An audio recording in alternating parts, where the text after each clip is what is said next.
Good morning everybody. देखिए बच्चों, आज हम पढ़ाएंगे पृथ्वी के चुंबकत्व के अवयव। तो पृथ्वी के चुंबकत्व के अवयव दो प्रकार के होते हैं। कितने प्रकार के? दो प्रकार के। एक होता है दिक्पात का कोण और दूसरा होता है नमन कोण या नीति कोण। देखिए क्या है, पृथ्वी के चुंबकत्व के अवयव। तो पृथ्वी के चुंबकत्व के दो अवयव होते हैं, एक होता है नमन कोण अथवा नीति कोण या दिक्पात का कोण। तो हम लिख देते हैं इसके पृथ्वी के चुंबकत्व के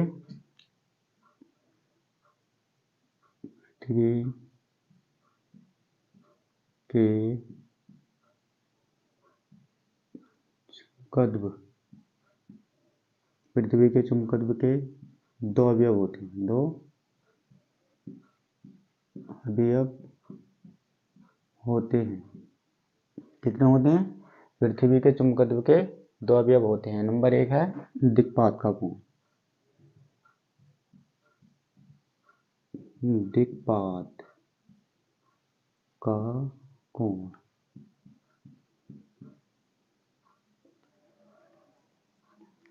और नंबर दो है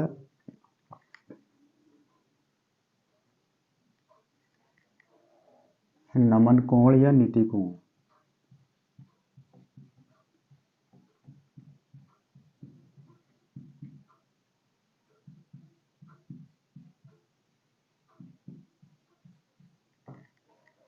देखिए पृथ्वी के चुंबकत्व के कितने अवयव हैं? दो हैं। एक है दिक्पात का कोण और दूसरा है नमन कोण या नीति कोण। ठीक, तो देखिए दिक्पात का कोण किसे कहते हैं? जिसमें भौगोलिक यमोत्तर व चुंबकीय यमोत्तर के बीच बनने वाले कोण को दिक्पात का कोण कहते हैं। और नमन या नीति कोण किसे कहते हैं? पृथ्वी के परिणामी चुंबकीय क्षेत्र तथा क्षैतिज घटक के बीच बनने वाले कोण को नमन कोण या नीति कोण कहते हैं। तो देखिए इसे हम डायग्राम के थ्रू समझाते हैं दिक्पात का कोण क्या है। इसमें दो यमोत्तर हैं। ये मान लेते हैं हम इस तरह से। ये वाला यमोत्तर जो है इसे मान लिया हमने भौगोलिक यमोत्तर। भौगोलिक यमोत्तर ये मान लिया हमने। ये भौगोलिक यमोत्तर होगी, ये चुंबकीय यमोत्तर होगी। चुंबकीय यमोत्तर।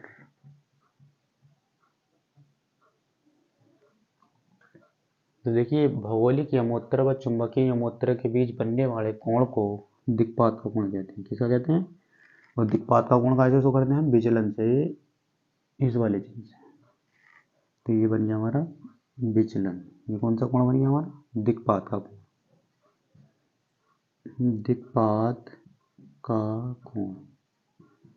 तो देखिए इसे हम डायग्राम से याद कर सकते हैं। भौगोलिक यमोत्तर व चुंबकीय यमोत्तर के बीच बनने वाले कोण को दिक्पात का कोण कहते हैं और दिक्पात के कोण को विचलन से प्रदर्शित करते हैं, मतलब विचलन से शो करते हैं। इसके डेफिनेशन भी लिख सकते हैं। भौगोलिक यमोत्तर व चुंबकीय यमोत्तर के बीच बनने वाले कोण को दिक्पात का कोण कहते हैं, दिक्पात के कोण को विचलन से प्रदर्शित करते हैं। देखिए अब नमन कोण या नीति कोण क्या है? ये डायग्राम के थ्रू याद हो जाओ। भौगोलिक यमोत्तर व चुंबकीय यमोत्तर के बीच बनने वाले कोण को दिक्पात का कोण कहते हैं, दिक्पात के कोण को विचलन से प्रदर्शित करते हैं। और हमें बताना नमन कोण या नीति कोण। तो देखिए ये भी डायग्राम के थ्रू समझाते हैं।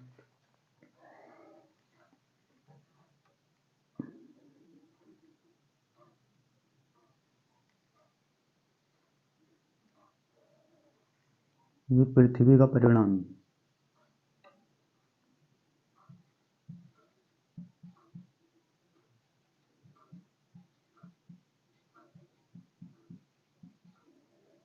चुंबकीय क्षेत्र। ये क्या है? पृथ्वी का परिणामी चुंबकीय क्षेत्र। और यह है क्षैतिज घटक। क्षैतिज घटक। देखिए इसमें भी दो घटक हैं। एक है पृथ्वी के परिणामी चुंबकीय क्षेत्र तथा क्षैतिज घटक के बीच बनने वाले कोण को नमन कोण या नीति कोण कहते हैं नमन कोण या नीति कोण को कैसे शो करते हैं, इसे थीटा से। थीटा से ये हमारा नमन कोण या नीति कोण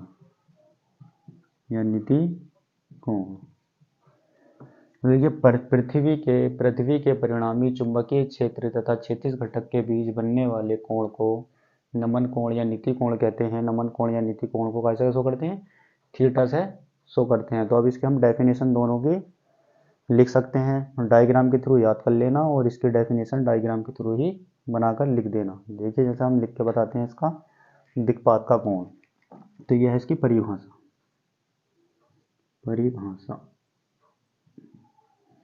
भौगोलिक यमोत्तर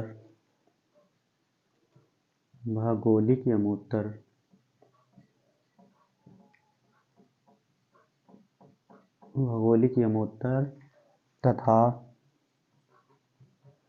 चुंबकीय यमोत्तर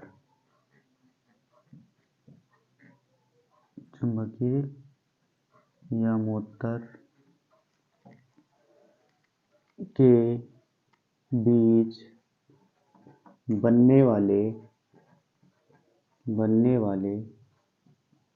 कोण को दिक्पात का कोण कहते हैं। दिक्पात का कोण कहते हैं। दिक्पात के कोण को विचलन से शो करते हैं, तो विचलन बना दिया कहते हैं। देखिए भौगोलिक यमोत्तर व चुंबकीय यमोत्तर के बीच बनने वाले कोण को हम क्या कहते हैं, दिक्पात का कोण कहते हैं। इसकी डेफिनेशन होगी, परिभाषा। देखिए नमन कोण या नीति कोण की परिभाषा लिखते हैं।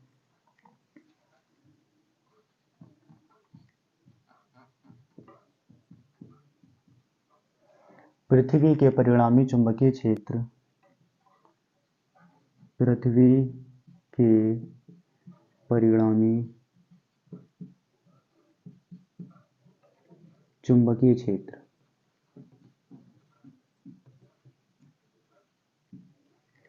तथा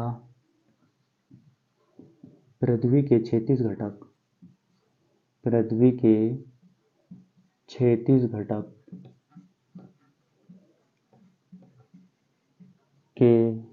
घटक के बीच बनने वाले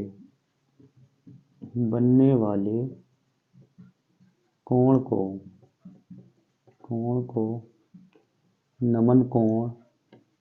नमन या नीति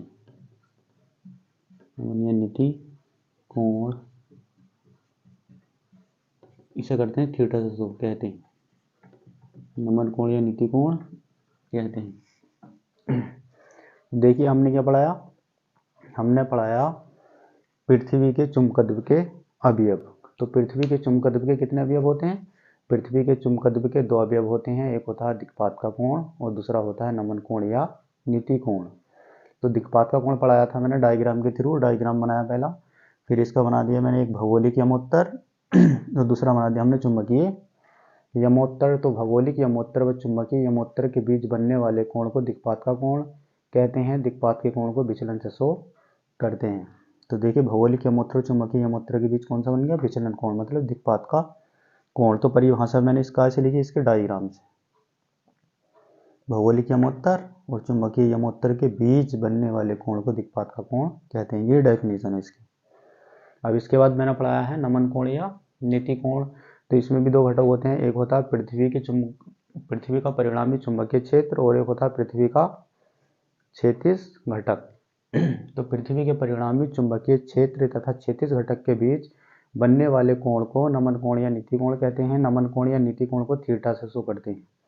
तो यही मैंने इसकी डेफिनेशन लिख दी है, पृथ्वी के परिणामी चुंबकीय क्षेत्र तथा पृथ्वी के क्षैतिज घटक के बीच बनने वाले कोण को नमन कोण या नीति कोण कहते हैं, इसको थीटा से शो करते हैं। तो ये थे पृथ्वी के चुंबकत्व के अवयव। अब इसके पढ़ाएंगे हम घटक, इसे उतार सकते हैं।